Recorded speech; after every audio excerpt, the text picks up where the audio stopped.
Bismillahirrahmanirrahim. Assalamualaikum warahmatullahi wabarakatuh.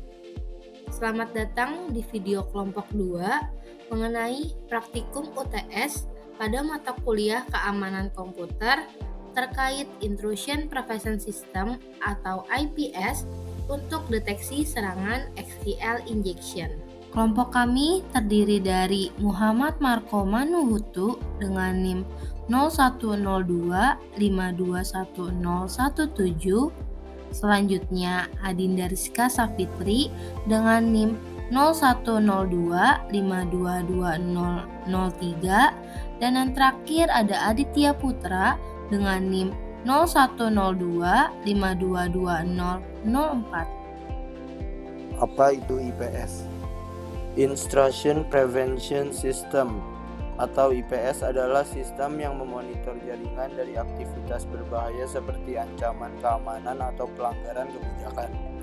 Fungsi utama IPS adalah mengidentifikasi aktivitas yang mencurigakan dan kemudian mencatat informasi, mencoba memblokir aktivitas tersebut, dan akhirnya melaporkannya. Ada dua tipe IPS, yaitu yang pertama host IPS, HIPS, melindungi sistem terkait kernel di sistem operasi. Yang kedua, memonitor dan mencegat panggilan sistem ke kernel untuk mencegah serangan. Yang ketiga, mencegah sistem dari serangan umum yang belum ada tanda tangannya. Yang kedua, network IPS, NIPS. NIPS memiliki dua interface sebagai internal dan eksternal yang berfungsi untuk memeriksa paket apakah terdeteksi ancaman atau tidak, mengaktifkan peringatan jika paket terdeteksi aman. Berikutnya, dalam praktikum kali ini terdapat sebuah studi kasus, yaitu perusahaan tech informatika yang memiliki sebuah web server untuk menyimpan data sensitif dari klien. Lalu, bagaimana cara mensimulasikan IPS dalam mendeteksi serangan SQL injection? Pertama-tama, kami menyiapkan semua perangkat yang dibutuhkan, seperti PC, yang digunakan untuk klien publik dalam mengakses web server dari jaringan eksternal. Kemudian, kami menyiapkan router dengan tipe 2811 sebagai penghubung antara jaringan internal dengan jaringan publik. Berikutnya, kami juga menyiapkan switch dengan tipe 296024T sebagai perantara ke jaringan internal perusahaan yang ada pada server. Setelah itu, kami menyambungkan PC dengan router menggunakan kabel copper crossover, dan kami juga menyambungkan router dengan server menggunakan kabel straight through. Berikutnya, kami melakukan konfigurasi di router, di mana pada interface Fast Ethernet 0/0 digunakan untuk menghubungkan router dengan PC melalui default gateway 203.0.113.1. Selanjutnya, kami juga melakukan konfigurasi di router pada interface Fast Ethernet 0/1 yang digunakan untuk menghubungkan router dengan server melalui default gateway 192.168.1.1. Setelah itu, kami memberikan IP address pada PC senilai 203.0.113.2, dan kami juga memberikan IP address pada server senilai 192.168.1.10. Berikutnya, kami melakukan uji konektivitas terlebih dahulu dari PC ke server melalui command prompt yang ada pada desktop PC. Ketika sudah berada di command prompt, kami melakukannya dengan cara ping 192.168.1.10, di mana hal tersebut adalah IP address dari server, dan dapat dilihat pada gambar terdapat replaying from dari 192.168.1.10 yang menandakan bahwa PC telah terkoneksi dengan server.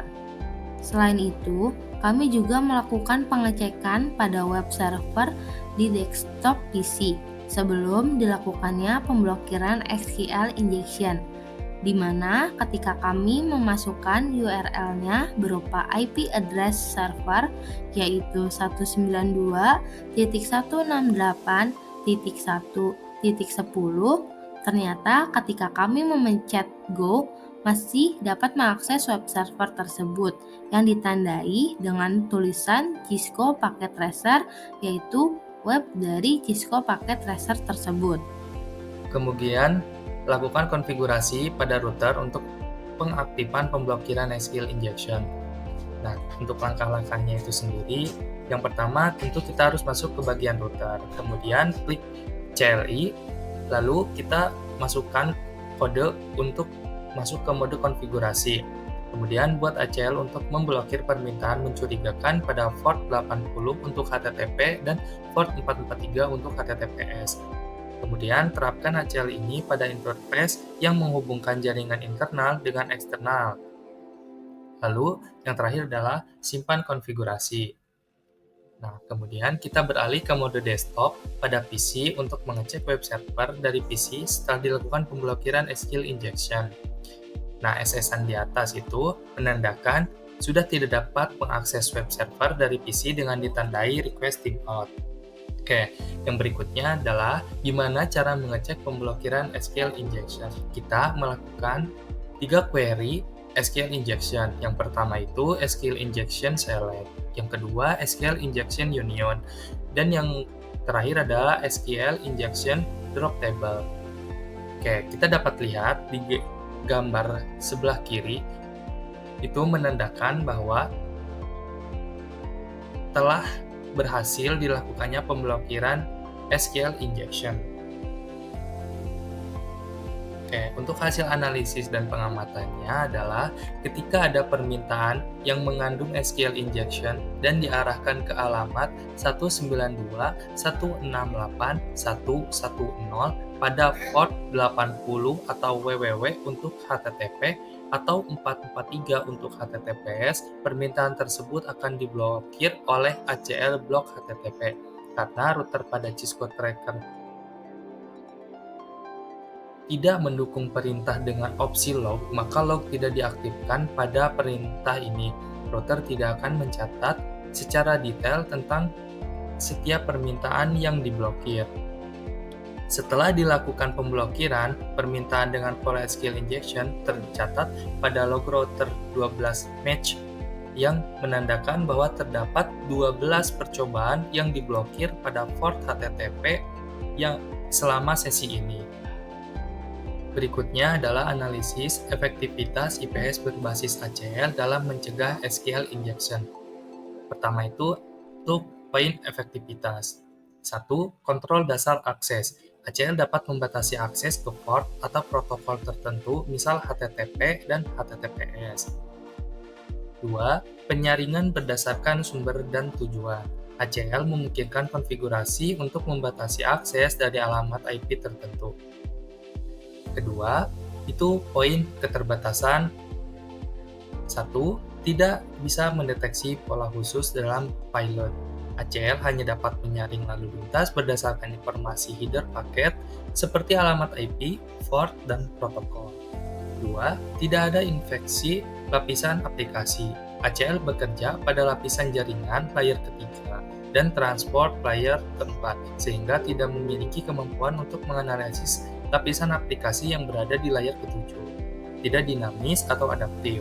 ACL adalah statis dan tidak dapat beradaptasi dengan pola serangan yang berubah-ubah. Rekomendasi peningkatan sistem IPS. Pisahkan jaringan dan segmentasi VLAN, kemudian atur ACL untuk setiap segmen jaringan. Segmentasi ini membantu mengisolasi potensi serangan, sehingga kita satu segmen terkena dampak, segmen lain tetap aman. Kesimpulan, IPS berbasis ACL dapat memberikan perlindungan dasar terhadap serangan SQL injection dengan membatasi akses berdasarkan alamat IP dan port. Namun pendekatan ini terbatas karena hanya bekerja pada lapisan jaringan dan transport tanpa inspeksi mendalam pada lapisan aplikasi. Tempat terjadinya serangan SQL injection, IPS berbasis ACL tidak dapat mendeteksi pola dalam payload seperti kata kunci select atau drop table dalam permintaan HTTP karena tidak mampu memproses konten pada lapisan aplikasi. Dan konfigurasi ACL yang statis kurang efektif terhadap ancaman yang terus berkembang. Oleh karena itu, perangkat keamanan yang lebih canggih seperti Web Application Firewall diperlukan untuk mendeteksi pola serangan kompleks pada lapisan aplikasi dan memberikan perlindungan adaptif terhadap ancaman yang dinamis. Itu dia video penjelasan dari kami terkait praktikum UTS yang kedua mengenai IPS dalam mendeteksi serangan SQL injection. Semoga dari video ini dapat menjadi bahan pembelajaran bagi kita semua.